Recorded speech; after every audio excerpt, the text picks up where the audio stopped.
ఛత్తీస్గఢ్ దంతేవాడ సరిహద్దులో భీకర కాల్పులు చోటు చేసుకున్నాయి. మావోయిస్టులు డిఆర్జీ జవాన్ల మధ్య ఎన్కౌంటర్ జరిగింది. ఇక మావోయిస్టు కీలక నేత రేణుక అలియాస్ భాను చనిపోయినట్లు సమాచారం.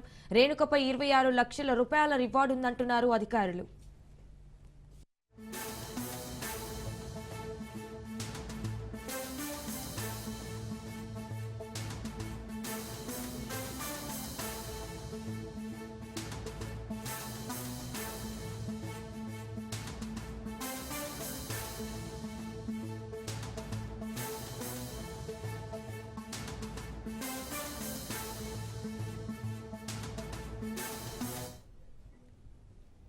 ఇక ఛత్తీస్గఢ్ దంతేవాడ సరిహద్దులో భీకర కాల్పులు చోటు చేసుకున్నాయి.